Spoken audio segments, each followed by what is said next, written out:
बीच एक बड़ी खबर आपको बता रहे हैं, घर पहुंचा कंझावला कांड की पीड़ित का शव। जी हां, पोस्टमार्टम के बाद अब जो शव है वो घर पहुंच चुका है। घर में मातम पसरा हुआ है। घर की बेटी का इस तरीके से चले जाना घर के लिए इससे बुरा और कुछ नहीं हो सकता। और ये देखिए तस्वीर हम आपको दिखा रहे हैं, जब कंझावला कांड की जो पीड़िता है उसका शव जब घर में पहुंचा तो परिवार में मातम पसर गया और पोस्टमार्टम पहले कराया गया और उसके बाद ये तस्वीर हम आपको दिखा रहे हैं। पुलकित हमारे साथ ग्राउंड जीरो से जुड़े हैं। ओवर टू यू पुलकित। देखिए, पहले मैं आपको तस्वीरें दिखा देता हूं। मृतिका का शव अब घर पे पहुंच गया है। उसके बाद आज ही अंतिम संस्कार भी किया जाएगा।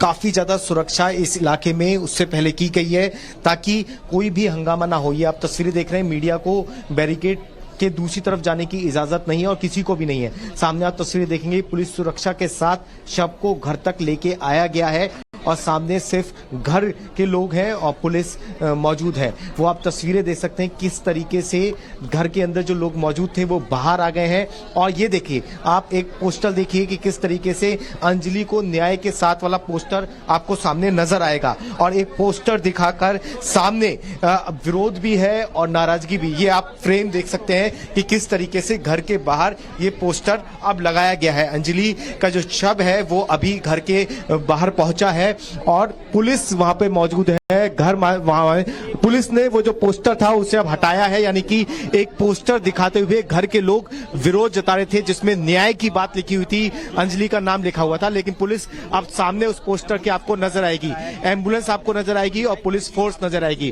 पुलिस इतनी ज्यादा है कि तस्वीरें देखिए कि आसपास के जो घर हैं उनकी छतों पर भी दिल्ली पुलिस के जवान आपको खड़े हुए नजर आएंगे। पूरे इलाके को छावनी में तब्दील कर दिया गया है ताकि कोई भी विरोध की आवाज यहां से बाहर ना आ सके। यही वजह है कि घर के आसपास के जो घर हैं उनकी छतों पर भी पुलिस के जवान तैनात हैं। और जो विरोध के लिए एक पोस्टर सामने उठाया गया था उसे भी अब पुलिस ने हटवा दिया है। यानी कि पूरी कोशिश ये है कि कहीं से कोई विरोध ना हो और इसी के लिए पूरा का पूरा ये इलाका है छावनी में तब्दील है। और सामने आप तस्वीरें देख रहे हैं कि जहां एक एम्बुलेंस खड़ी हुई है, पुलिस मौजूद है और घर के लोग मौजूद हैं। उसी के बीच में सिर्फ एक झलक एक पोस्टर की नजर आई, जिसके बाद में अब सिर्फ पुलिस और पुलिस नजर आ रही है। अभी थोड़ी देर पहले ही शव घर पहुंचा है।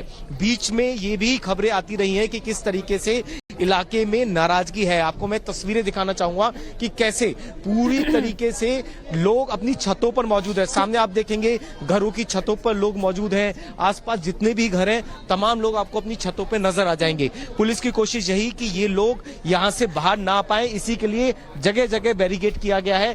दरवाजे, जितनी भी कॉलोनियों के दरवाजे हैं उन्हें बंद कर दिया गया है। आप देखेंगे तस्वीर की दूसरी तरफ आपको ये दरवाजे बंद नजर आएंगे। तो इस तमाम जो दरवाजे हैं वो बंद कर दिया गया है। पुलिस यहाँ मौजूद है, यहाँ से आम लोगों की एंट्री बंद है। और इसी के साथ ये तस्वीर देखिए, दरवाजों की दूसरी तरफ आपको इसी इलाके के आम लोग नजर दिखाई दे जाएंगे। जी बिल्कुल पुलकित, और जिस तरह से आप इस वक्त मृतका के घर के बाहर की तस्वीरें भी हमें दिखा रहे हैं और हम ये देख पा रहे हैं कि अभी भी वो लोग न्याय की मांग कर रहे हैं जो कल नाराज थे, पत्थरबाजी की थी विधायक की गाड़ी पर। ऐसे में आज पोस्टमार्टम रिपोर्ट से उनके ये आरोप तो खारिज हो गए कि मृतका के साथ किसी तरह की बर्बरता हुई थी या जो बलात्कार के आरोप लगाए जा रहे थे। अब उनकी क्या मांग है, क्योंकि पुलिस ने तो प्रेस कॉन्फ्रेंस में 1.5 मिनट में पल्ला झाड़ लिया।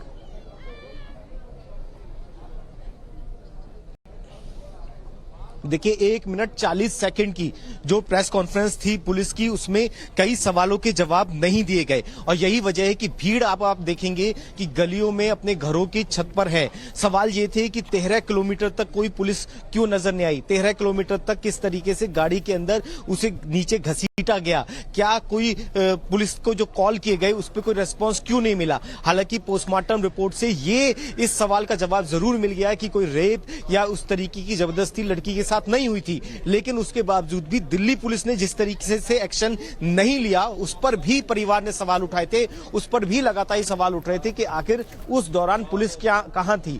नए साल के जश्न को अगर हम देखें या फिर किसी भी त्योहार को देखें तो उस समय पुलिस हमेशा सड़कों पर होती है और ये पुलिस की ड्यूटी है कि जब भी लोग सड़कों पर होंगे, कोई जश्न मनाया जा रहा होगा, कोई फेस्टिवल होगा, तो उस समय पुलिस सड़क पर होगी। और आप देखिए कि जिस तरीके से पुलिस अभी तैनात है, घरों की छतों पे देख लीजिए, लोगों को उम्मीद यही थी कि नए साल पर भी पुलिस को इसी तरीके से एक्शन में होना चाहिए था और 13 किलोमीटर तक का जो रास्ता तय किया गया उस दौरान पुलिस का ना मिलना, उस लड़की को बचाने की कोशिश ना होना, लगातार पुलिस को कॉल करने के बावजूद भी पुलिस का कोई एक्शन ना लेना, ये सवाल के घेरे थे।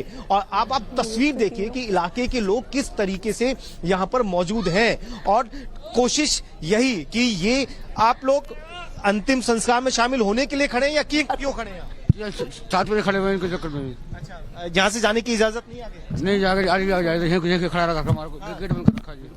गेट बंद किया हुआ, आगे जाने आगे बॉडी उधर देखने के लिए में शामिल होने के लिए। ये इलाके के लोग वहां उस घर पर जाना चाहते हैं, लड़की के अंतिम संस्कार में शामिल होना चाहते हैं, लेकिन तमाम जो दरवाजे हैं वो बंद कर दिए गए हैं। और आप भीड़ देखिए, उसके अलावा घर की छतों को देखिए कि घर की छतों पर भी लोग इसी तरीके से मौजूद हैं। लेकिन जैसे मैं आपको बता रहा था कि ये पूरा का पूरा इलाका छावनी में तब्दील कर दिया है। कई हजार लोग अपनी घरों की छतों पे, गलियों में मौजूद हैं और उसी के साथ पुलिस बल भी इतना तैनात कर दिया गया है कि ताकि लोग आगे ना जा पाए। दूसरी तरफ की तस्वीर में आपको दिखा दूं कि किस तरीके से जो मृतिका का शव है उसे भी जो पुलिस सिक्योरिटी के बीच में दूसरी तरफ रखा गया, इससे आगे जाने की इजाजत नहीं है, जहां आपको कैमरे नजर आ रहे हैं। और घरों की छत पर भी आसपास के मौजूद हैं पुलिस के जवान, ताकि लोग वहां से भी कोई विरोध न कर पाए। इस जवान को देखिए जो सामने मौजूद है, ये छतों पर जो लोग आ रहे हैं उन्हें भी पीछे हटने के लिए लगातार इशारा किया जा रहा है कि आप लोग पीछे रहिए। तो इस तरीके के हालात हैं यहाँ पर। जी बिल्कुल पुलकित, क्योंकि हमने लोगों का आक्रोश यहाँ पर देखा था इस पूरे मामले को लेकर। आप बने रहेगा हमारे साथ इसी